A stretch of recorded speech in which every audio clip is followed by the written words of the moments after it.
அன்பு உறவுகளுக்கு அன்னை தமிழ் அகாடமியின் வணக்கங்களும் வாழ்த்துக்களும். நாம் இந்த வீடியோவில் பார்க்க போகிற படம் 10ஆம் வகுப்பு தமிழ் புதிய புத்தகத்திலிருந்து இயல் 4க்கான ஒரு வரி வினாவிடைகளை தெளிவான விளக்கத்தோடு பார்க்க போகிறோம். அது மட்டும் இல்லாமல் இதே பாடப்பகுதியில், அதாவது 10ஆம் வகுப்பு தமிழ் இயல் 4 முந்தைய ஆண்டுகளில் கேட்கப்பட்ட ப்ரீவியஸ் இயர் கொஸ்டினையும் இதே வீடியோவில் பார்க்க போகிறோம். ஸோ வீடியோவை ஸ்கிப் பண்ணாமல் முழுமையாக பாருங்கள். பொதுத்தமிழ் பாடத்தில் 95 மதிப்பெண்களுக்கு மேலே எளிமையாக பெறலாம். வாங்க நேரடியாக பாடப்பகுதிக்கு செல்வோம். 10ஆம் வகுப்பு புதிய புத்தகம் இயல் 4 இதில் என்னென்ன தலைப்புகள் கீழே நம்மளுக்கு பாடப்பகுதி இருக்குது அப்படிங்கிறத ஃபஸ்ட்டு பார்த்துருவோம். செயற்கை நுண்ணறிவு எனும் பாடப்பகுதி, குலசேகர ஆழ்வார் இயற்றிய பெருமாள் திருமொழி எனும் பாடப்பகுதி, கீரந்தையார் இயற்றிய பரிபாடல் என்னும் பாடப்பகுதி, விண்ணை தாண்டிய தன்னம்பிக்கை என்னும் பாடப்பகுதி, பொது இலக்கணம் என்ற இலக்கண பகுதி. இதிலிருந்து ஒரு வரி வினாவிடைகள் பார்க்க போகிறோம். ப்ரீவியஸ் இயர் கொஸ்டினையும் பார்க்க போகிறோம். வாங்க நேரடியாக வினாவிடைக்கு செல்வோம். செயற்கை நுண்ணறிவு கேள்வி எண் 1 பாருங்க. இவ்வுலகை மிகுதியாக ஆளக்கூடிய ஒரு தொழில்நுட்பம் செயற்கை நுண்ணறிவு. கேள்வி எண் 2 பாருங்க. இதழியல் துறையில் பயன்படுத்தப்படும் மென்பொருள் வேர்ட்ஸ்மித் அல்லது எழுத்தாளி. இதழியல் துறையில் பயன்படுத்தப்படும் மென்பொருள் பேர் வேர்ட்ஸ்மித் அல்லது எழுத்தாளி. கேள்வி எண் 3 பாருங்க. தகவல்களை கொடுத்தால் சில நொடிகளில் அழகான கட்டுரையை உருவாக்குவது வேர்ட்ஸ்மித். கேள்வி எண் 4 பாருங்க. பாரத ஸ்டேட் வங்கியால் உருவாக்கப்பட்ட உரையாடு மென்பொருள் இலா. பாரத ஸ்டேட் வங்கியால் உருவாக்கப்பட்ட உரையாடு மென்பொருள் இலா. இலா என்றால் எலக்ட்ரானிக் லைவ் அசிஸ்டன்ட் அப்படிங்கிறது பொருள். பாருங்கள், இதில் நம்மளுக்கு கேள்விகள் இப்படி கூட கேட்பாங்க. அதாவது இலா என்ற உரையாடு மென்பொருளை பயன்படுத்தும் வங்கி எது அப்படின்னு கூட கேட்பாங்க. பாரத ஸ்டேட் வங்கி அப்படின்னு நம்ம விடையளிக்க வேண்டும். கேள்வி எண் 5 பாருங்க. ஒரு வினாடிக்கு 10,000 வாடிக்கையாளர்களுடன் உரையாடும் திறன் பெற்ற மென்பொருள் இலா. கேள்வி 6. செயற்கை நுண்ணறிவின் மிகுதியான வளர்ச்சியால் டேஸ் அறிவியலாளர்களின் தேவை கூடியுள்ளது. தரவு அறிவியலாளர்களின் தேவை கூடியுள்ளது. அதாவது டேட்டா சயின்டிஸ்டோட டிமாண்டு அதிகமாக ஏற்பட்டிருக்கு அப்படிங்கிறத குறிப்பிடுறாங்க. கேள்வி எண் 7 பாருங்க. IBM நிறுவனத்தின் செயற்கை நுண்ணறிவு கணினியின் பெயர் வாட்சன். அப்போ IBM நிறுவனத்தின் செயற்கை நுண்ணறிவு கணினியின் பெயர் வாட்சன். கேள்வி எண் 8 பாருங்க. 2016ஆம் ஆண்டு சில நிமிடங்களில் 2 கோடி தரவுகளை அலசி நோயாளி ஒருவரின் புற்றுநோயை கண்டுபிடித்த கணினி வாட்சன். அப்போ 2 கோடி தரவுகளை அலசி புற்றுநோயை கண்டுபிடித்த கணினி பெயர் வாட்சன். கேள்வி எண் 13 பாருங்க.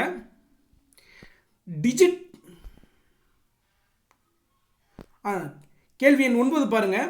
எந்த நாட்டில் 50க்கும் மேற்பட்ட மருத்துவமனைகள் இயந்திர மனிதனை பணிக்கு அமர்த்தியுள்ளது? சீனா.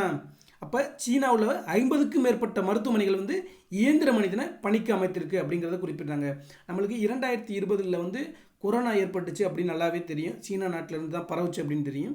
ஆனால் சீனாவில் அதிகமாக பாதிப்பு ஏற்படலை. ஏன்னா அவங்க இயந்திர மனிதனை தன்னுடைய மருத்துவமனைகளில், நிறைய மருத்துவமனைகளில் பார்த்தீங்கன்னா இயந்திர மனிதனை பயன்படுத்தி அவங்க ட்ரீட்மெண்ட் கொடுத்ததுனால சீனாவில் கொரோனா அதிக அளவுக்கு பரவலை, பாதிப்பு ஏற்படலை அப்படிங்கிறதையும் தெரிஞ்சுக்கோங்க. கேள்வி எண் 10 பாருங்க. ஜப்பானில் சாஃப்ட் வங்கி உருவாக்கிய இயந்திர மனிதனின் பெயர் பெப்பர். ஜப்பானில் சாஃப்ட் வங்கி உருவாக்கிய இயந்திர மனிதனின் பெயர் பெப்பர். கேள்வி எண் 11 பாருங்க. வரவேற்பாளராகவும் பணியாளராகவும் வீடுகளிலும் வணிக நிறுவனங்களிலும் உணவு விடுதிகளிலும் பயன்படுத்தப்படும் ரோபோ பெப்பர். கேள்வி எண் 12 பாருங்க. இங்கிவனை யான் பெறவே என்ன தவம் செய்துவிட்டேன் என்றவர் பாரதியார். இங்கிவனை யான் பெறவே என்ன தவம் செய்துவிட்டேன் என்றவர் பாரதியார். கேள்வி எண் 13 பாருங்க. டிஜிட்டல் லிட்ரஸி என்பதன் தமிழாக்கம் மின்னணு கல்வியறிவு. டிஜிட்டல் லிட்ரஸி மின்னணு கல்வியறிவு. டிஜிட்டல் மார்க்கெட்டிங் என்பதன் தமிழாக்கம் மின்னணு சந்தைப்படுத்துதல்.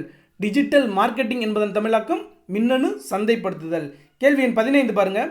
பண்டைய காலத்தில் சீனாவில் சிறந்து விளங்கிய துறைமுக நகரம் சூவன்சூ.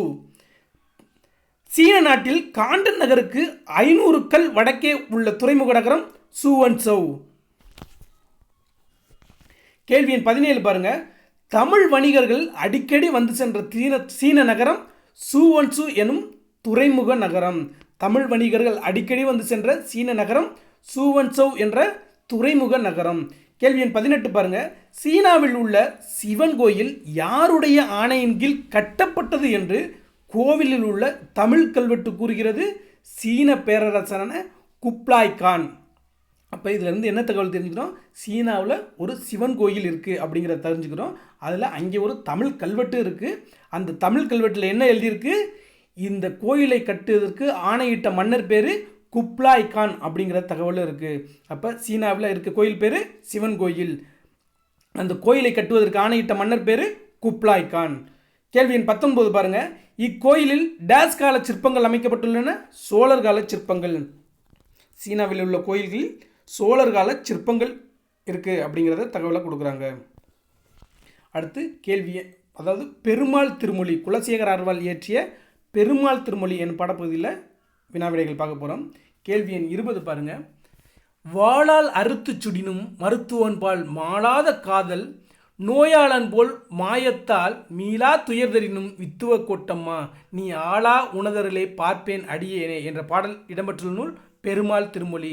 வாளால் அறுத்து சுடினும் மருத்துவன்பால் மாளாத காதலன் நோயாளன் போல் அப்படின்னா, நம்மளுக்கு ஏற்பட்ட ஏதோ ஒரு நோய்க்கு மருத்துவர் நம்மளை ஆப்ரேஷன் பண்ணுறாரு, ஒரு கத்தி எடுத்து கீறுறாரு, ஆனால் அவர் மேலே நம்ம கோவப்படாமல் அவர் நன்மைக்கு தான் செய்கிறாரு அப்படின்னு நினைக்கிறோம் இல்லையா, அந்த இதை தான் சொல்கிறாங்க. வாளால் அறுத்து சுடினும் மருத்துவன்பால் மாளாத காதல் நோயாளன் போல் அப்படின்னு சொல்லிட்டு, அதை உதாரணத்துக்கு அவர் குலசேகர பெருமாள் திருமொழியில் என்ன சொல்கிறாருன்னா, அதாவது வித்துவ கோட்டம்மா அப்படின்னு சொல்கிறாரு.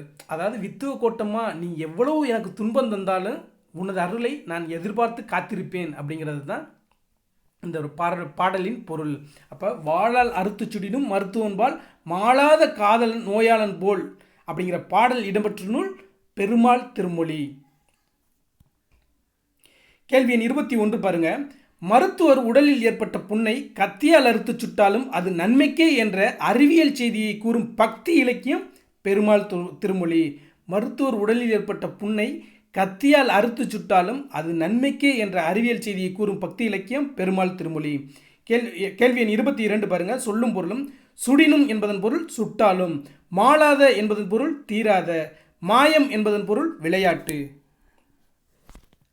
கேள்வி எண் 23 பாருங்க. வித்துவக்கோடு எனும் ஊர் கேரள மாநிலத்தில் டேஸ் மாவட்டத்தில் உள்ளது, பாலக்காடு மாவட்டத்தில் உள்ளது. வித்துவக்கோடு என்னும் ஊர் கேரள மாநிலத்தின் பாலக்கோடு மாவட்டத்தில் உள்ளது. கேள்வி எண் 24 பாருங்க. குலசேகர ஆழ்வார் வித்துவக்கோட்டில் அமைந்துள்ள இறைவனான டேஸை அன்னையாக உருவகித்து பாடுகிறார், உய்யவெந்த பெருமாளை. அப்போ வித்துவக்கோட்டில் அமைந்துள்ள இறைவன் பேரு உய்யவெந்த பெருமாள். குலசேகர ஆழ்வார் அவரை அன்னையாக உருவகித்து பாடுகிறார் அப்படிங்கிற தகவலை கொடுக்குறாங்க. கேள்வி எண் 25 பாருங்க. 4000 திவ்ய பிரபந்தத்தின் முதல் 1000ல் டேஸ் பாசுரம் பாடப்பகுதியில் கொடுக்கப்பட்டுள்ளது, 691வது பாசுரம். இப்போ பாருங்க, நம்மளுக்கு 4000 திவ்ய பிரபந்தத்தில் இந்த பெருமாள் திருமொழி அப்படிங்கிறது இருக்குது. அந்த பெருமாள் திருமொழி எந்த 1000ல் இருக்குது அப்படின்னு கூட கேட்பாங்க.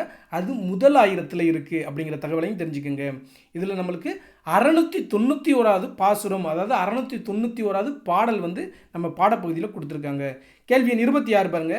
பெருமாள் திருமொழி 4000 திவ்ய பிரபந்தத்தில் டேஸ் திருமொழியாக உள்ளது, 5ஆம் திருமொழியாக உள்ளது. அப்போ பெருமாள் திருமொழி 4000 திருபந்தத்தில் திவ்ய பிரபந்தத்தில் முதல் 1000ல் இருக்குது, 5ஆம் திருமொழியாக இருக்குது அப்படிங்கிற தகவலை தெரிஞ்சுக்குங்க. கேள்வி எண் 27 பாருங்க.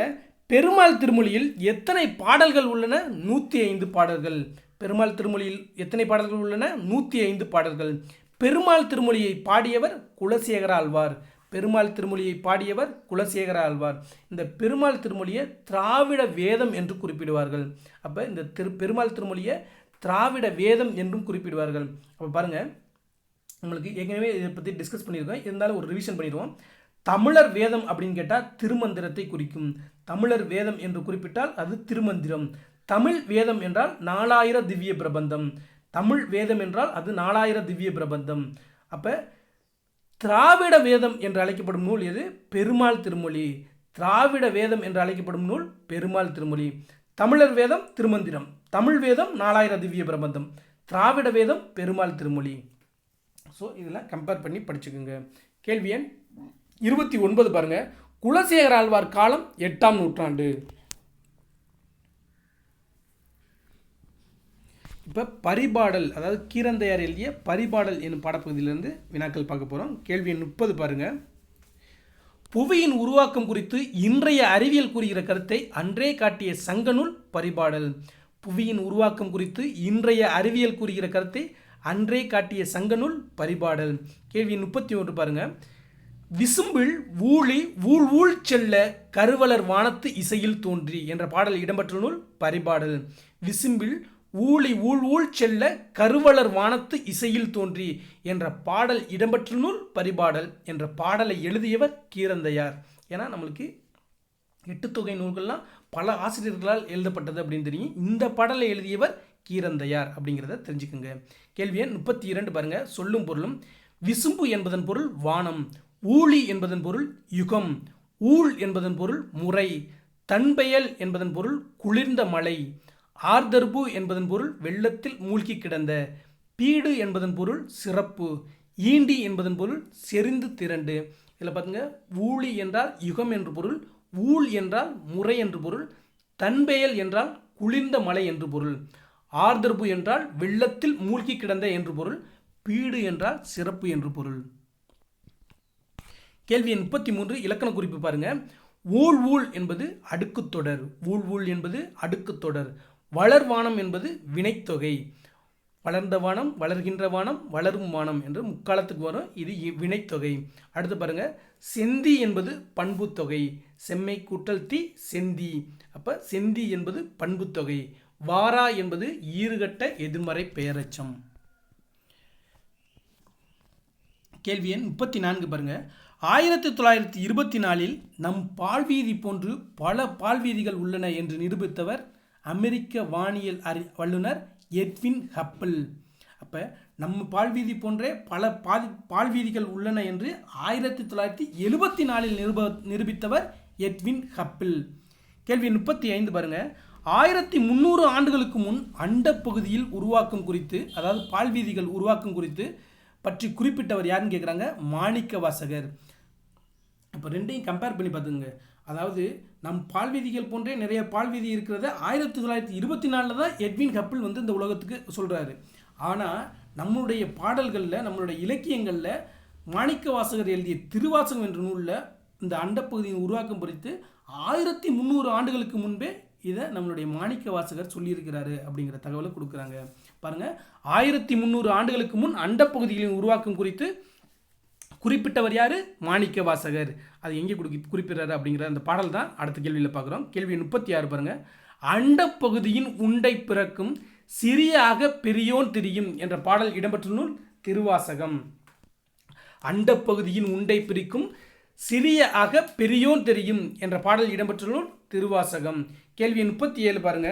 பரிபாடல் டேஸ் நூல்களில் ஒன்றாகும், 8 தொகை நூல்களில் ஒன்றாகும். பரிபாடல் டேஸ் நூல்களில் ஒன்று, 8 தொகை நூல்களில் ஒன்று.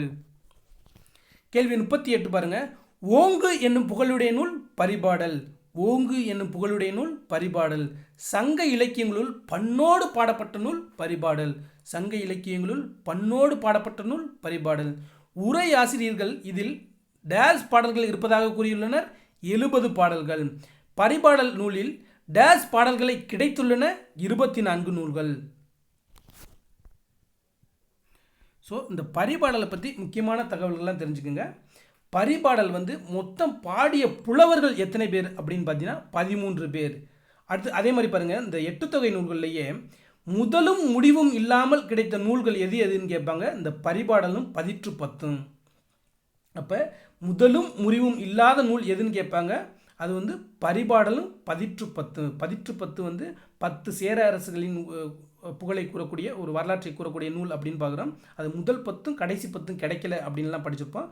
அப்போ முதலும் முடிவும் இல்லாமல் கிடைத்த 8 தொகை நூல்கள் எது? பரிபாடல் 10. இல்லை இன்னொன்று கேட்பாங்க, அகமும் புறமும் பற்றிய 8 தொகை நூல் எது அப்படின்னு கேட்பாங்க. அது இந்த பரிபாடல் தான். நம்மளுக்கு அகத்தினை பற்றிய பாடல்கள் 8 தொகை நூல்களில் 5 இருக்குது. அதே மாதிரி புறத்தினை பற்றிய பாடல்கள் வந்து 2 இருக்குது. நூல்கள் வந்து 2 இருக்குது. அதே அகமும் புறமும் சேர்ந்த ஒரு நூல் எதுன்னு பார்த்தீங்கன்னா இந்த பரிபாடல். இதெல்லாம் முக்கியமாக நம்மளுக்கு கேள்விகளில் கேட்பாங்க. அடுத்து விண்ணை தாண்டிய தன்னம்பிக்கை என்னும் பாடப்பகுதியில் நம்ம வினாக்கள் பார்க்க போகிறோம். கேள்வி 42 பாருங்கள். பெரியார் அறிவியல் தொழில்நுட்ப கழகம் எங்கு உள்ளது? கோட்டூர்புரம், சென்னை. பெரியார் அறிவியல் தொழில்நுட்பக் கழகம் எங்கு உள்ளது? கோட்டூர்புரம், சென்னை. பெரியார் அறிவியல் தொழில்நுட்பக் கழகம் நிறுவப்பட்ட ஆண்டு 1988. பெரியார் அறிவியல் தொழில்நுட்பக் கழகத்தில் மொத்தம் எத்தனை காட்சிக்கூடங்கள் உள்ளன? 10. பரிணாம வளர்ச்சி பூங்கா, புதிய புதுப்பிக்கத்தக்க ஆற்றல் பூங்கா, இயந்திரவியல் பூங்கா முதலியவை எங்கு உள்ளது? பெரியார் அறிவியல் தொழில்நுட்பக் கழகத்தில் உள்ளது. கேள்வி 46 பாருங்க. இந்தியாவிலேயே முதலாக 360 பாகை அரைவட்ட வானத்திரை எங்கு உள்ளது? இந்த கோளரங்கத்தில் உள்ளது. அதாவது இங்கே கோட்டூர்புரத்தில் உள்ள பெரியார் அறிவியல் இதில் இருக்குன்னு அதில் பிர்லா கோளரங்கம் அப்படின்னு ஒரு இடம் இருக்குது. அங்கே தான் இந்தியாவிலேயே முதலாக 360 பாகை அரைவட்ட வானத்திரை இந்த இடத்துல இருக்குது அப்படிங்கிறத குறிப்பிடுறாங்க. இது 2009 அமைக்கப்பட்டிருக்கு அப்படிங்கிற தகவலையும் கொடுக்குறாங்க. கேள்வி 47 பாருங்கள். தற்காலத்தின் ஐன்ஸ்டைன் என்று புகழப்படுபவர் ஸ்டீஃபன் காக்கிங். ஸ்டீஃபன் காக்கிங் எந்த நோயால் பாதிக்கப்பட்டார்? பக்கவாதம் எனும் நரம்பியல் நோய். நரம்பியல் நோய் பாதிப்புடன் ஸ்டீஃபன் காக்கிங் எத்தனை ஆண்டுகள் உயிருடன் வாழ்ந்தார்? 53 ஆண்டுகள். ஸ்டீஃபன் காக்கிங் எதன் மூலம் தன் கருத்தை கணினியில் தட்டச்சு செய்து வெளிப்படுத்தினார்? கண்ண தசையசைவு. ஸ்டீஃபன் காக்கிங் ஆராய்ச்சி முடிவுகள் என்னென்ன பாருங்க. கருந்துளையினுள் செல்லும் எந்த ஒன்றும் தப்பித்து வெளியே வர முடியாது. கருந்துளையின் ஈர்ப்பு எல்லையிலிருந்து கதிர்வீச்சுகள் வெளிப்பட்டு கொண்டே இருக்கின்றன. கருந்துளை உண்மையில் கருப்பாக இருப்பதில்லை. இதெல்லாம் ஸ்டீஃபன் காக்கிங் அவருடைய ஆராய்ச்சியின் முடிவுகள். அதாவது கருந்துளை, பேரண்டத்தின் பெருவெடிப்பு, இதை பற்றி தான் அவருடைய ஆராய்ச்சி இருந்திருக்கு. அதில் கருந்துளைகள் பற்றி தான் அவர் குறிப்பிட்றாரு. இதை ஜஸ்ட்டு ஒரு முறை ரீட் பண்ணிக்கோங்க. ஏன்னா சயின்ஸ்லேயுமே நம்ம படிப்போம், இந்த மாதிரி கேள்விகள்லாம் வரும். கேள்வி 52 பாருங்கள். ஸ்டீஃபன் காக்கிங் இந்த ஆராய்ச்சி முடிவு எவ்வாறு அழைக்கப்படுகிறது? ஹாக்கிங் கதிர்வீச்சு என்று அழைக்கப்படுகிறது. கேள்வி 53 பாருங்கள். அழிவு ஆற்றல் என கருதப்பட்ட கருந்துளையை படைப்பின் ஆற்றல் என்று நிரூபியவர் ஸ்டீஃபன் காக்கிங். அழிவு ஆற்றல் என்று கருதப்பட்ட கருந்துளையை படைப்பின் ஆற்றல் என்று நிறுவியவர் ஸ்டீஃபன் காக்கிங். ஸ்டீஃபன் காக்கிங் அறிவியல் முன்னோடிகள் ஐன்ஸ்டைன், நியூட்டன். ஈர்ப்பலைகள் குறித்த முடிவுகளை கணித சமன்பாடுகள் மூலம் கூறியவர் ஐன்ஸ்டைன். ஐன்ஸ்டைன் கோட்பாடு E=mc². கருந்துளைகள் குறித்த ஆய்வை கோட்பாடுகளாக வெளியிடாமல் விண்மீன் இயக்கத்தோடு ஒப்பிட்டு விளக்கியவர் ஸ்டீஃபன் காக்கிங். அப்போ கருந்துளை குறித்த ஆய்வு கோட்பாடுகளை அதாவது கோட்பாடுகளாக வெளியிடாமல் விண்மீன் இயக்கத்தோடு ஒப்பிட்டு வெளியிட்டவர் தான் இந்த ஸ்டீஃபன் காக்கிங். தன்னுடைய கோட்பாடுகளை பொதுமக்களுக்கு புரியும் வகையில் எளிமையாக விளக்கியவர் ஸ்டீஃபன் காக்கிங். ஸ்டீஃபன் காக்கிங் பெற்ற விருதுகள் பாருங்கள் என்னென்ன. அமெரிக்காவின் உயர்ந்த விருதான அதிபர் விருது, ஆல்பர்ட் ஐன்ஸ்டைன் விருது, உல்ஃப் விருது, காப்லி விருது, அடிப்படை இயற்பியல் விருது. இது எல்லாம் ஸ்டீஃபன் காக்கிங் பெற்ற விருதுகள். கேள்வி 60 பாருங்க. 2012 நடைபெற்ற பாரா ஒலிம்பிக் போட்டிகளில் தொடக்க விழா நாயகராக சிறப்பு பெற்றவர் ஸ்டீஃபன் காக்கிங். அதாவது 2012 நடைபெற்ற பாரா ஒலிம்பிக் விளையாட்டுப் போட்டிகளின் தொடக்க விழா நாயகர் என்ற சிறப்பை பெற்றவர் இந்த ஸ்டீஃபன் காக்கிங். நம்மளுக்கு ஸ்டேட்மெண்ட்டில் ஒரு சில நேரங்களில் கொடுப்பாங்க. ஏன்னா இதெல்லாம் சிலபஸில் இல்லை, ஆனால் பாட புத்தகத்தில் இந்த மாதிரி பாடங்கள்லாம் இருக்குது நம்மளுக்கு. அதனால் கண்டிப்பாக கேட்பாங்க. ஏன்னா நம்மளுடைய இப்போ 2024 குரூப் 4 கேட்ட கேள்வியில் கூட நம்மளுக்கு ஏடிஎம் மிஷினை கண்டுபிடிச்சது, அந்த ஜெராக்ஸ் மிஷின் கண்டுபிடிச்சது, இதில் பற்றிலாம் நம்மளுக்கு பொறுத்துக்களை கேட்குறாங்க. அந்த அடிப்படையில் நம்மளுக்கு பாட புத்தகத்தில் என்ன தகவல் இருந்தாலும் 6வது முதல் 10ஆம் வகுப்பு வரை பாட புத்தகத்தில் என்ன இருந்தாலும் அது தகவல்களை கேட்பாங்க. அந்த அடிப்படையில் ஜஸ்ட் ஒரு முறை ரீட் பண்ணிக்கோங்க. ரொம்ப நம்மளுக்கு ஏன்னா நம்ம பெறக்கூடிய ஒவ்வொரு மதிப்பெண்ணுமே நம்மளுடைய வேலை வாய்ப்பை, வெற்றி வாய்ப்பை உறுதி செய்யும். அந்த அடிப்படையில் தான் நம்ம கண்டிப்பாக புத்தகத்தை முழுமையாக படிக்கணும். அந்த அடிப்படையில் தான் உங்களுக்கு வினாக்களும் தொகுத்து வழங்குகிறோம். கேள்வி 61 பாருங்கள். போயிங் 727 என்ற விமானத்தில் பூச்சி ஈர்ப்பு விசை பயணத்தை மேற்கொண்டு எடையற்ற தன்மையை உணர்ந்து மகிழ்ந்தவர் ஸ்டீஃபன் காக்கிங். ஸ்டீஃபன் காக்கிங் ஆராய்ச்சிகளில் முக்கியமானவை பேரண்ட பெருவெடிப்பு, கருந்துளை பற்றிய ஆராய்ச்சிகள். கேள்வி 63 பாருங்க. இப்பேரண்டம் பெருவெடிப்பினால் உருவானது என்பதற்கான சான்றுகளை கணிதவியல் அடிப்படையில் விளக்கியவர் ஸ்டீஃபன் காக்கிங்.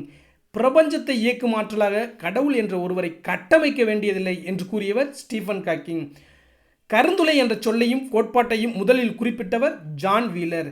கருந்துளை என்ற சொல்லையும் கோட்பாட்டையும் முதலில் குறிப்பிட்டவர் ஜான் வீலர். கலிலியோவின் நினைவு நாளில் பிறந்து ஐன்ஸ்டீனின் பிறந்த நாளில் இறந்தவர் ஸ்டீஃபன் காக்கிங். கேள்வி 67 பாருங்க. தலைவிதிதான் வாழ்க்கையை தீர்மானிக்கிறது என நம்புவர்களை பார்த்தால் எனக்கு சிரிப்புத்தான் வருகிறது என கூறியவர் ஸ்டீஃபன் காக்கிங். விதிதான் வாழ்க்கையை தீர்மானிக்கிறது என்றால் சாலையை கடக்கும்போது ஏன் இருபுறமும் பார்த்து கடக்கிறீர்கள் என்றவர் ஸ்டீஃபன் ஹாக்கிங். ஸ்டீஃபன் ஹாக்கிங் எழுதிய நூல்களுள் டேஸ் என்ற நூல் 40 மொழிகளில் மொழிபெயர்க்கப்பட்டுள்ளது. காலத்தின் சுருக்கமான வரலாறு. அப்போ காலத்தின் சுருக்கமான வரலாறு என்ற நூலின் ஆசிரியர் ஸ்டீஃபன் ஹாக்கிங். இது இந்த படத்தில் கண்டிப்பாக தெரிஞ்சுக்க வேண்டிய ஒரு கொஸ்டின். கேள்வி எண் 70 பாருங்கள். 1988ஆம் ஆண்டு வெளிவந்த எந்த நூல் பெருவெடிப்பு, கருந்துளை ஆகிய பற்றி அரிய உண்மைகளை பொதுமக்களிடையே பரப்பி 1 கோடி படிகளுக்கு மேல் விற்பனையானது? காலத்தின் சுருக்கமான வரலாறு. அப்போ காலத்தின் சுருக்கமான வரலாறு எந்த ஆண்டு வெளியிடப்பட்ட அந்த நூல்? 1988. அந்த நூலில் எதை பற்றி குறிப்பிடுகிறது? பெருவெடிப்பு, கருந்துளை பற்றி ஸ்டீஃபன் ஹாக்கிங் எழுதியிருக்கிறார். அடுத்து பாருங்கள். கேள்வி எண் 71 பாருங்கள். கடும் பகட்டிய அணை நெடுந்தேர் கோதை திருமாவியல் நகர் கருவூர் முந்தரை என்ற பாடல் இடம்பெற்ற நூல் அகநானூறு. அப்போ பாருங்கள், இதில் கருவூர் முந்திரை அப்படின்னு வந்தால் அது அகநானூர் அப்படின்னு குறிப்பிட வேண்டும். இதில் பாருங்கள் இன்னொன்று, இதில் கருவூர் முந்திரை என்பது கருவூர் அப்படி எந்த ஊரை பற்றி குறிப்பிடுகிறதுனா நம்ம கருவூர் மாவட்டத்தில் உள்ள கரூரை பற்றி தான் இதனுடைய அகநானூர் குறிப்பிடுகிறது அப்படிங்கிறத நம்மளுக்கு தகவல்களாக கொடுக்குறாங்க. கருவூர் முந்திரை என்பது அகநானூற்று நூலில் குறிப்பிடுகிறது. கரூரை தற்போதைய கரூர் மாவட்டத்தை பற்றி குறிப்பிடுகிறது. கேள்வி எண் 72 பாருங்கள். அறிவை விட மிகவும் முக்கியமானது கற்பனை திறன் என்று கூறியவர் ஐன்ஸ்டைன். அறிவை விட மிகவும் முக்கியமானது கற்பனை திறன் என்று கூறியவர் ஐன்ஸ்டைன். வாழ்க்கை எவ்வளவு கடினமானதாக இருந்தாலும் வெற்றிக்கான வழி அதில் இருக்கவே செய்கிறது என்று கூறியவர் ஸ்டீஃபன் ஹாக்கிங். வாழ்க்கை எவ்வளவு கடினமானதாக இருந்தாலும் வெற்றிக்கான வழி அதில் இருக்கவே செய்கிறது என்று கூறியவர் ஸ்டீஃபன் ஹாக்கிங். இப்போ இலக்கணம், புது இலக்கணம் பற்றி வினாக்கள் பார்க்க போகிறோம். வலு, வளாநிலை, வலுவமைதி அப்படிங்கிற தலைப்புகளில் பார்க்க போகிறோம். கேள்வி எண் 74 பாருங்கள். இலக்கண முறையுடன் பிழையின்றி பேசுவதும் எழுதுவதும் டேஸ் எனப்படும்? வளாநிலை எனப்படும். அதாவது பிழையின்றி பேசுவதும் எழுதுவதும் தான் வளாநிலை எனப்படும். இலக்கண முறையின்றி பேசுவதும் எழுதுவதும் வலு எனப்படும். இலக்கண முறையின்றி பேசுவது எழுதுவது வலு எனப்படும். இப்போ பாருங்கள், அதாவது இந்த வளாநிலை 7 இடங்களில் வரும். அதாவது திணை, பால், இடம், காலம், வினா, விடை, மரபு அப்படிங்கிற 7 இடங்களில் வரும். அதில் எது வலு எது வளாநிலை அப்படிங்கிறத நம்மளுக்கு கேட்பாங்க. பொறுத்துகளில் கொடுப்பாங்க. பாருங்கள், செழியன் வந்ததுங்கிறது வலு, செழியன் வந்தான்ங்கிறது திணை. அதாவது இதை பாருங்கள், செழியன் வந்தது அப்படிங்கிறத அது திணை வலு. ஏன்னா செழியன் வந்தான் அப்படிங்கிறத குறிப்பிட்டால் தான் அது இலக்கண முறையுடன் வளாநிலையில் வரும். அப்போ பாருங்கள், செழியன் வந்தது திணைவலு. கண்ணகி உண்டான் என்பது பால்வலு. ஏன்னா கண்ணகி உண்டாள் என்று குறிப்பிட வேண்டும். இங்கே கண்ணகியை பெண்பால ஆண்பால குறிப்பிடுகிறதுனால இது பால்வலு என அழைக்கப்படும். அடுத்து பாருங்கள், நீ வந்தாய் என்று குறிப்பிட வேண்டும். இங்கு நீ வந்தேன் என்று குறிப்பிட்டால் அது இடவலு. தன்மை, முன்னிலை, படர்க்கை அப்புறம் 3 இடத்துல வரணும். 3 இடம் இருக்கு இல்லையா, அதில் நீ அப்படின்னு வந்துச்சுன்னா நீ வந்தாய் என்று குறிப்பிட வேண்டும். அப்போ இங்கே நீ வந்தேன் என்று குறிப்பிட்டால் அது இடவலு. அடுத்து பாருங்கள், நேற்று வருவான் அப்படிங்கிறது காலவலு. அதாவது நேற்றுங்கிறத நம்ம வந்தான் என்று தான் குறிப்பிட வேண்டும். அப்போ நேற்று வருவான் என்று குறிப்பிட்டால் அது காலவலு. அடுத்து பாருங்கள், ஒரு விரலை காட்டி சிறியதோ பெரியதோ என்று கேட்டால் அது வினாவலு. என கேள்வியை தப்பாக கேட்குறாங்க. இது வினாவலு. 2 விரல்களை காட்டி எது சிறியது எது பெரியதுன்னு கேட்டால் தான் அது சரியான இலக்கண முறையின்றி கேள்வியாக அமையும். அப்போ ஒரு விரலை காட்டி சிறியதா பெரியதா என்று கேட்டால் அது வினாவலு. அடுத்து பாருங்கள், கண்ணன் எங்கே இருக்கிறார் என்ற வினாவிற்கு கண்ணன் பைக்குள் இருக்கிறது என்று விடையளித்தால் அது விழைவலு. ஏன்னா கண்ணன் வீட்டுக்குள் இருக்கிறார் என்று அது அவர் உயர்தி நிலை வரும். இங்கே இருக்கிறது, இருக்கின்றன என்பதெல்லாம் அக்ரிணை பொருள்களில் வரும். அப்போ இது விடை தப்பாக கொடுக்குறாங்க. அப்போ கண்ணன் எங்கே இருக்கிறார் என்ற வினாவிற்கு கண்ணன் பைக்குள் இருக்கிறது என்று விடையளிக்கிறது விடைவலு. விடையை தவறாக அளித்தால் அது விடைவலு என்று அழைக்கப்படும். கேள்வி எண் அடுத்து பாருங்கள், தென்னை மரங்கள் உள்ள பகுதியை தென்னந்தோட்டம் என்று கூறுதல் மரபு வலு. ஏன்னா தென்னை மரங்கள் உள்ள பகுதியை தென்னந்தோப்பு அப்படின்னு தான் குறிப்பிடணும். இங்கே தென்னந்தோட்டம் என்று குறிப்பிட்டால் அது மரபு வலு. அப்போ பாருங்கள், இதை அப்படியே கொடுத்துட்டு செழியன் வந்தது, கண்ணகி உண்டான், நீ வந்தேன் அப்படின்னு கொடுத்துட்டு என்ன வலு அப்படின்னு கேட்பாங்க. அப்போ நம்மளுக்கு பொறுத்துகளில் கேட்பாங்க, சரியாக விடையளிக்க தெரியணும். அடுத்து பாருங்கள், வலு அமைதி அப்படிங்கிற தலைப்பில் பார்க்க போகிறோம். கேள்வி எண் 77 பாருங்கள். இலக்கண முறைப்படி பிழையுடையது எனினும் இலக்கண ஆசிரியர்களால் ஏதேனும் ஒரு காரணம் கருதி பிழையன்று என ஏற்றுக்கொள்ளப்படுவது வலு அமைதி என்று அழைக்கப்படும். அப்போ இலக்கண முறைப்படி ஒரு சொல் தப்பு தான். ஆனால் ஏதேனும் ஒரு காரணம் கருதி அது சரி அப்படின்னு ஏற்றுக்கொள்ளப்பட்டால் அது வலுவமைதி என அழைக்கப்படும். நம்மளுக்கு இந்த ஸ்டேட்மெண்ட்டை கூட கேள்விகளை கேட்குறாங்க. அதனால் கண்டிப்பாக எல்லாத்தையுமே படிக்கணும். கேள்வி எண் 78 பாருங்கள். என் அம்மை வந்தாள் என்று மாட்டை பார்த்து கூறுவது திணை வலுவமைதி. என் அம்மை வந்தாள் என்பது திணை வலுவமைதி. ஏன்னா ஒரு மாட்டை பார்த்து நம்மளுக்கு உயர்திணை அக்ரிணை இருக்குது. அப்போ என் அம்மை வந்தால் என்பது ஒரு அக்ரிணை பொருளை உயர்திணையாக நம்ம கூறுறது திணை வலுவமைதி. ஆனால் இதை ஏற்றுக்கொள்கிறோம். என் அம்மை வந்தாலுங்கிறத நம்ம மாட்டை பார்த்துட்டு இப்படி ஏற்றுக்கொள்கிறோம் இல்லையா? மாட்டை பார்த்துட்டு நம்ம வீட்டு மாட்டையோ ஒரு அம்மை வந்தால் அப்படிங்கிறத ஏற்றுக்கொள்கிறோம் இல்லையா? அதை தான் இங்கே குறிப்பிட்றாங்க. அப்போ இது திணை வலு அமைதி. அடுத்து பாருங்கள், கேள்வி எண் 79. வாடா ராசா வாடா கண்ணா என்று தன் மகளை பார்த்து தாய் அழைப்பது பால் வலு அமைதி. அப்போ ஒரு பெண்பாலை ஆண்பாலாக நம்ம அழைக்கிறோம். அப்போ இதில் பால் வலு அமைதி என்று வருகிறது. வாடா ராசா வாடா கண்ணா என்று மகளை பார்த்து தாய் அளிப்பது பால் வலு அமைதி. அடுத்து பாருங்கள், கேள்வி எண் 80. மாறன் என்பான் தன்னை பற்றி பிறரிடம் கூறும்போது இந்த மாறன் ஒரு நாளும் பொய் கூற மாட்டான் என தன்மையினை படர்க்கை இடத்தில் கூறுவது இட வலுவமைதி. அப்போ இந்த மாறன் ஒரு மாறும் பொய் கூற மாட்டேன் அப்படின்னு தான் குறிப்பிடணும். ஆனால் இங்கே படர்க்கை இடத்தில் அவர் வச்சு என்ன பண்ணுறாரு, மாட்டான் அப்படின்னு வேற இன்னொருத்தர் குறிப்பிட்டதுனால குறிப்பிடுகிறார். அப்போ இது இட வலுவமைதி என்று அழைக்கப்படும். அடுத்து பாருங்கள், குடியரசுத் தலைவர் நாளை தமிழகம் வருகிறார் என்பது கால வலுவமைதி.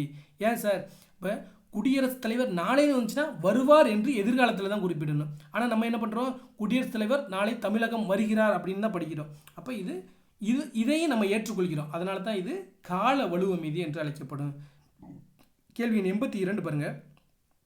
கத்துங்குயிலோசி சற்றே வந்து காதிற்பட வேணும் என்பது என்ன வலுவமைதி?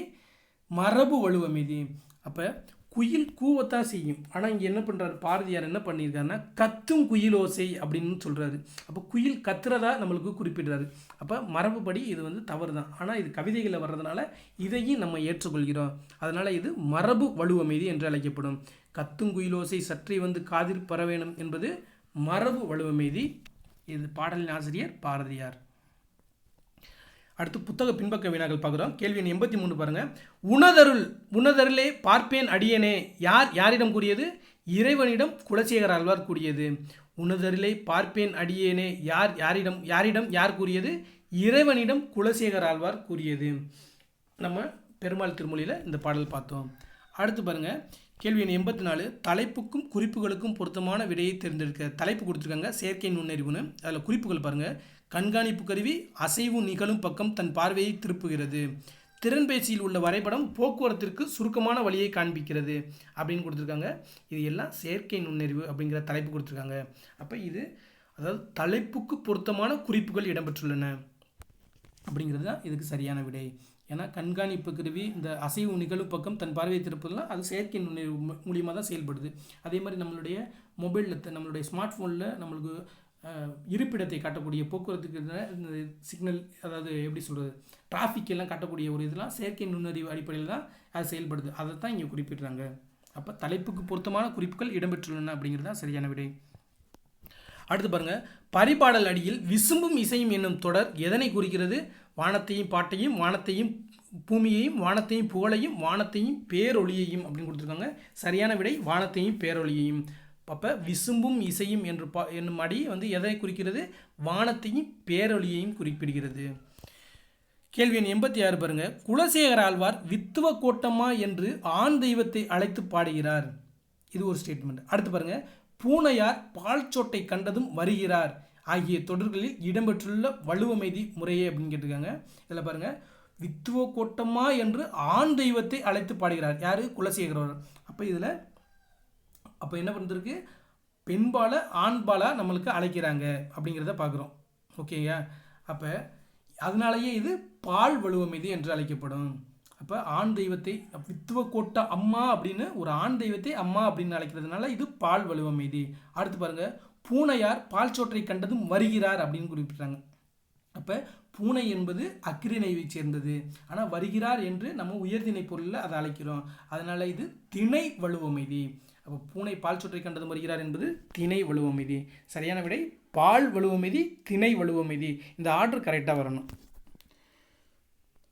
அடுத்து பாருங்கள், பாரத ஸ்டேட் வங்கியின் உரையாடு மென்பொருள் எது? இலா. பாரத ஸ்டேட் வங்கியின் உரையாடு மென்பொருள் இலா.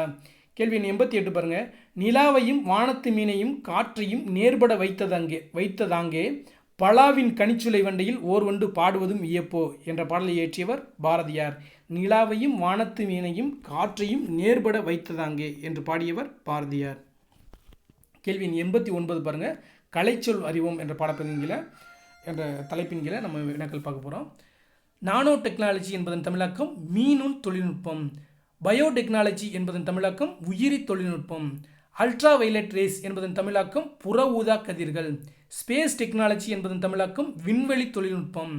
காஸ்மிக் ரேஸ் என்பதன் தமிழாக்கம் விண்வெளி கதிர்கள். இன்ஃப்ராரெட் ரேஸ் என்பதன் தமிழாக்கம் அகச்சிவப்பு கதிர்கள். அப்போ இது நம்மளுக்கு பொறுத்துக்களில் கேட்பாங்க.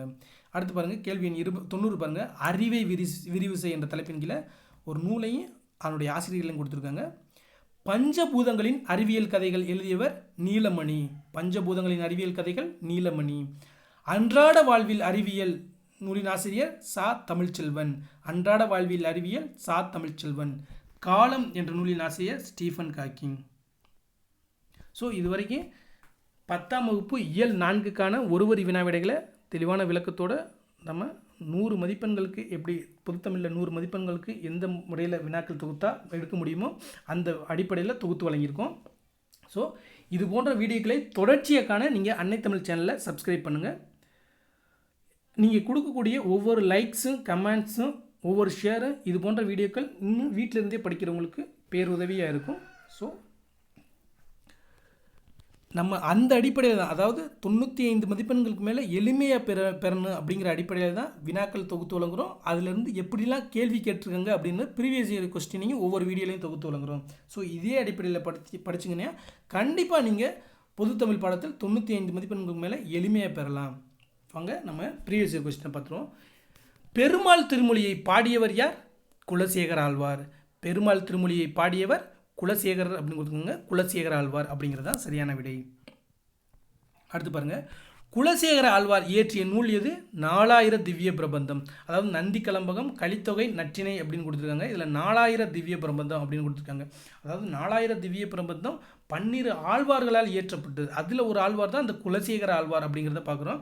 இங்கே நம்மளுக்கு ஆப்ஷனை வச்சு 4000 குலசேகர ஆழ்வார் இயற்றிய நூல் கரெக்டாக பார்த்தீங்கன்னா குலசேகர ஆழ்வார் இயற்றிய நூல்னு பார்த்தீங்கன்னா பெருமாள் திருமொழி அப்படிங்கிறது தான் சரியானது. ஆனால் அந்த பெருமாள் திருமொழி எதில் இருக்குது? 4000 திவ்ய பிரபந்தத்தில் இருக்குது. அப்போ அந்த அடிப்படையில் குலசேகர ஆழ்வார் இயற்றிய நூல் வந்து 4000 திவ்ய பிரபந்தம் இதுக்கு சரியான விடை. அடுத்து பாருங்கள், குலசேகர ஆழ்வாரின் பெருமாள் திருமொழி 4000 திவ்ய பிரபந்தத்தில் எந்த தொகுப்பில் உள்ளது? முதல் 1000ல் உள்ளது. அப்போ பாருங்கள், பெருமாள் திருமொழி 4000 திவ்ய பிரபந்தத்தில் எந்த தொகுப்பில் உள்ளது? முதல் 1000 என்ற தொகுப்பில் உள்ளது. நம்ம பெருமாள் திருமொழி பார்க்கும்போதே இதை பற்றி நம்ம டிஸ்கஸ் பண்ணோம். அடுத்து பாருங்கள், பெருமாள் திருமொழியில் டேஸ் பாசுரங்கள் உள்ளன? 105 பாசுரங்கள் உள்ளன. பெருமாள் திருமொழி அதாவது எத்தனை பாடல்கள் உள்ளன அப்படிங்கிறது தான் இங்கே பாசுரங்கள் அப்படின்னு குறிப்பிட்றாங்க. அப்போ பெருமாள் திருமொழியில் எத்தனை பாசுரங்கள் உள்ளன? 105 பாசுரங்கள் உள்ளன. அடுத்து பாருங்கள், பெருமாள் திருமொழி, முகுந்த மாலை இந்நூல்கள் எழுதப்பட்ட மொழி தமிழ் வடமொழி. இங்கே பாருங்கள், அதாவது குலசேகர ஆழ்வார் இயற்றிய நூல்கள் தான் இந்த 2 நூலுமே, பெருமாள் திருமொழியும் முகுந்த மாலை என்ற நூலுமே. அப்போ இந்த 2 நூல்களையுமே அவர் தமிழிலும் வடமொழியிலும் இயற்றியிருக்கிறார் அப்படிங்கிற தகவலை இங்கே கேட்குறாங்க. அதாவது பெருமாள் திருமொழி வந்து தமிழிலும், முகுந்த மாலை என்பது வடமொழியிலும் அவர் இயற்றியிருப்பார். அடுத்து பாருங்கள், பேரண்ட தோற்றம் குறித்த அறிவியல் செய்தியினை குறிப்பிடும் சங்க இலக்கியம் பரிபாடல். அந்த பாடல் தான் இப்போ இந்த பாடப்பகுதியில் பார்த்தோம். அப்போ பேரண்ட தோற்றம் குறித்த அறிவியல் செய்திகளை குறிப்பிடும் சங்க இலக்கியம் எதுன்னு கேட்குறாங்க. இங்கே பரிபாடல் என்பதுதான் சரியான விடை. அடுத்து பாருங்கள், 8 தொகை நூல்களுள் ஓங்கு என்னும் அடைமொழி பெற்ற நூல் பரிபாடல். 8 தொகை நூல்களுள் ஓங்கு என்னும் அடைமொழி பெற்ற நூல் பரிபாடல் அப்படின்னு சரியான இதுதான் பரிபாடல் தான் சரியான விடை. ஏன்னா அந்த ஒரு பாடலில் வரும், நல் நற்றினை, நல்ல குறுந்தகை, ஒத்த பதிற்று 10, ஓங்கு பரிபாடல். இப்போ அந்த அடிப்படையில் தான் நம்மளுக்கு கேள்விகள் கேட்பாங்க. அப்போ பரிபாடல்னா ஓங்கு என்ற அடிமொழியோடு வரக்கூடியது பரிபாடல் என்பதுதான் சரியான விடை. அடுத்து பாருங்கள், சங்க இலக்கிய நூல்கள் பண்ணோடு பாடப்பட்ட நூல் பரிபாடல். சங்க இலக்கிய நூல்கள் பண்ணோடு பாடப்பட்ட நூல் பரிபாடல். அதுலேயே நம்மளுக்கு எளிமையாக ஞாபகம் வச்சுக்கிறது, அதுலேயே பரிபாடல்னு வருது. அப்போ பண்ணோடு பாடப்பட்ட நூல் அப்படிங்கிறதுல பாடல்னு வந்ததுனால நம்ம எளிமையாக விடையளிக்க முடியும். அடுத்து பாருங்கள், அகப்புற பாடல்களை கொண்ட சங்க நூல் எது அப்படின்னு கேட்குறாங்க. இதில் கொஸ்டினை பாருங்கள், அகப்பாடல் புறப்பாடல் அப்படிங்கிறத அகப்புறப்பாடல் அப்படின்னு ஒரே வேர்டாக கொடுத்துருக்காங்க. அப்போ நம்மளுக்கு கன்ஃபியூஸ் ஆகிற மாதிரி கொடுக்குறாங்க. இப்படி தான், அதாவது அகப்பொருளையும் புறப்பொருளையும் பாடக்கூடிய ஒரே சங்கநூல் எதுன்னு பார்த்தீங்கன்னா இந்த பரிபாடல் தான். அதை தான் இங்கே அகப்புறப்பாடல்கள் அப்படின்னு கொடுக்குறாங்க. நம்ம வாட்டுக்கு அகப்பாடல்னு அப்படின்னு ஒரே சென்டென்ஸ் இருக்கிறதுனால அகநானூறு அப்படின்னு நம்ம குறிச்சிடக்கூடாது. இங்கே ரெண்டையுமே கொடுத்துருக்காங்க. அப்போ அகப்புறப்பாடல்களை கொண்ட சங்கநூல் பரிபாடல் என்பது தான் சரியான விடை. நம்ம நிறைய இதை பற்றி நம்மளுக்கு சொல்லியிருக்கோம். அதாவது அப்போ அகம் மற்றும் பாடக்கூடிய நூல்கள் எதுன்னு பார்த்தீங்கன்னா மொத்தம் 5 நூல்கள் இருக்குது. அப்போ புறப்பொருள்களை பற்றி பாடக்கூடிய நூல்கள் எது பார்த்தீங்கன்னா இந்த புறநானூறு, பதிற்றுப்பத்து என்ற 2 நூல்கள்.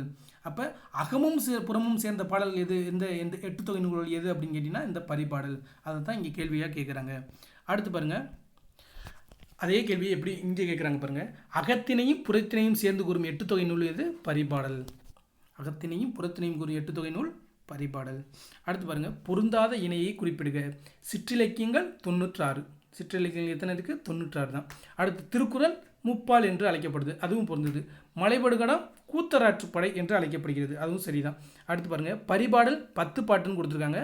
பரிபாடல் 8 தொகை நூல்கள் ஒரு பாடல், 8 தொகை நூல்கள் ஒன்று தான் இந்த பரிபாடல். அப்போ இது பொருந்தாத இணை எதுன்னு பார்த்தீங்கன்னா டி தான். பரிபாடல் 8 தொகை நூல், இங்கே 10 பாட்டுன்னு கொடுத்ததுனால அது பொருந்தவில்லை.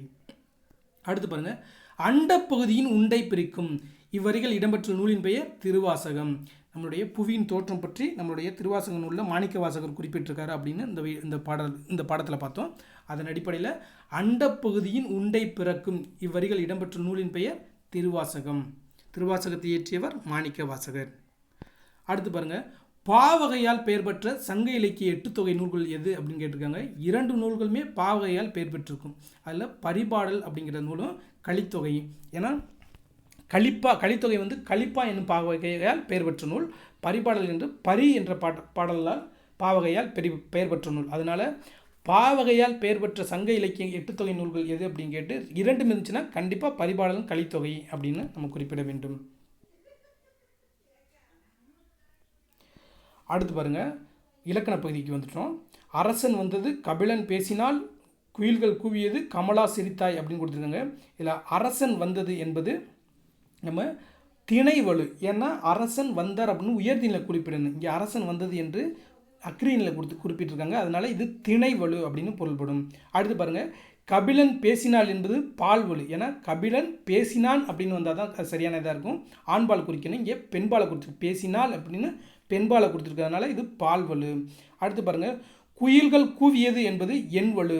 அதாவது குயில் கூவியது அப்படின்னு தான் குறிப்பிட வேண்டும். குயில்கள் அப்படின்னா அப்போ நிறைய குயில்கள் அப்படிங்கிறத நம்மளுக்கு குறிப்பிட வேண்டும். அப்போ குயில்கள் அப்படிங்கிறது வந்ததுனால இது எண்வலு. அடுத்து பாருங்கள், கமலா சிரித்தாய் என்பது இடவலு. கமலா சிரித்தாள் அப்படிங்கிறது தான் வரணும். கமலா சிரித்தாய் என்பது இடவலு. அப்போ சரியான விடை 4123. அரசன் வந்தது திணைவலு, கபிலன் பேசினால் பால்வலு, குயில்கள் கூவியது எண்வலு, கமலா சிரித்தாய் இடவலு. அடுத்து பாருங்கள், இலக்கண முறைப்படி குற்றமுடையது எனினும் இலக்கண ஆசிரியர்களால் குற்றமற்று என ஏற்றுக்கொள்ளப்படும் வலுவை கண்டுபிடி அப்படின்னு கொடுத்துருக்காங்க. வலுவமைதி என்று அழைக்கப்படும்.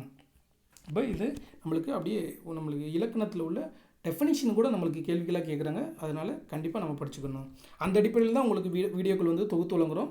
ஒரு இலக்கண பகுதிக்கெல்லாம் நம்ம இம்பார்ட்டன்ட் கொடுத்து அதில் உள்ள டெஃபினேஷன் கொடுக்குறோம், அதனுடைய வரையறையை கொடுக்குறோம், அதே மாதிரியில் அதுக்கு விளக்கமும் நம்ம சொல்கிறோம். அதனால் இந்த மாதிரி கேள்வி ஏன்னா நம்ம பெறக்கூடிய ஒவ்வொரு மதிப்பெண்களும் நம்மளுடைய வேலை வாய்ப்பை, வெற்றி வாய்ப்பை உறுதி செய்யும். அதனால தான் நம்ம இந்த அடிப்படையில் கொடுக்குறோம். இலக்கண முறைப்படி குற்றமுடையது எனினும் இலக்கண ஆசிரியரால் குற்றமொன்று என ஏற்றுக்கொள்ளப்படும் வலு அமைதி என்று அழைக்கப்படும். அதற்கு உதாரணங்கள்லாம் பார்த்துட்டோம் நம்ம. அடுத்து பாருங்கள், கத்தும் குயிலோசை சற்றே வந்து காதிற்பட வேண்டும். பாரதியார் இத்தொடரில் இடம்பெற்றுள்ள வலுவமைதி மரபு வலுவமைதி. ஏன்னா கத்தும் குயில் கூவதான் செய்யும். இங்கே கத்தும் கொடுத்துருக்கிறதுனால இது மரபு வலுவமைதி என்று அழைக்கப்படும்.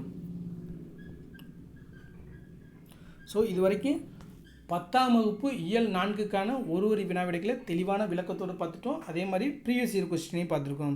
ஸோ இந்த அடிப்படையில் நீங்கள் கண்டிப்பாக இதே அடிப்படையில் நம்ம அதாவது 6ஆம் வகுப்பு முதல் 10ஆம் வகுப்பு வரை ஒவ்வொரு இயலுக்கு இதே அடிப்படையில் வினாக்கள் தொகுத்து வழங்குகிறோம். இந்த அடிப்படையில் நீங்கள் படித்தாவே கண்டிப்பாக நீங்கள் 95 மதிப்பெண்களுக்கு மேலே எளிமையாக பெறலாம். ஏன்னா அதாவது நம்ம பாடப்புத்தகத்தை எப்படி படித்தாலுமே ஒரு 80 மதிப்பெண்கள் நம்ம தமிழ் பாடத்தில் தான் படித்தோன்னா 80 மதிப்பெண்கள் பெறலாம். ஆனால் 85 மதிப்பெண்களுக்கு மேலே பெறணும்னா ரொம்ப ரிஸ்க் எடுக்கணும். ஆனால் ஏன்னா அதுக்கு மேலே பெறக்கூடிய ஒவ்வொரு மதிப்பெண்ணுமே எல்லாருனாலையும் எடுக்க முடியாது, ரொம்ப எஃபோர்ட் போட்ட மட்டும்தான் எடுக்க முடியும். ஸோ அந்த அடிப்படையில் தான் உங்களுக்கு எளிமையாக அதையெல்லாம் தொகுத்து வழங்குகிறோம். பாடப்புத்தகத்துலேருந்து கேள்விகளை கொடுக்குறோம், ப்ரீவியஸ் இயரில் இப்படிலாம் கேள்விகள் கேட்டிருக்காங்கன்னு சொல்கிறோம். ஒரு கேள்வியை கொடுத்து இந்த கேள்வியை இப்படிலாம் கேட்பாங்க, ஸோ அந்த அடிப்படையில் ஞாபகம் வச்சுக்கோங்க அப்படிங்கிறதையும் நம்ம விளக்கி சொல்கிறோம். ஸோ இது போன்ற வீடியோக்களை உங்கள் நண்பர்களுக்கு ஷேர் பண்ணுங்கள். நீங்கள் அடிக்கக்கூடிய ஒவ்வொரு லைக்ஸு, கமெண்ட்ஸு, ஒவ்வொரு ஷேர் இது போன்ற வீடியோக்கள் வீட்டிலிருந்தே படிக்கிறவங்களுக்கு ரொம்ப உதவியாக இருக்கும். ஸோ இது போன்ற வீடியோக்களை தொடர்ச்சியாக அன்னை தமிழ் சேனலை சப்ஸ்கிரைப் பண்ணுங்கள். நம்மளுடைய இதில் 6ஆம் வகுப்பு முதல் 10ஆம் வகுப்பு வரை ஒவ்வொரு இயலுக்கு இது மாதிரி வீடியோக்கள் தொகுத்து வழங்குகிறோம். ஸோ அந்த வீடியோக்களை பார்த்து பயன்பெறுங்கள். நன்றி, வணக்கம். அடுத்த வீடியோவில் சந்திப்போம்.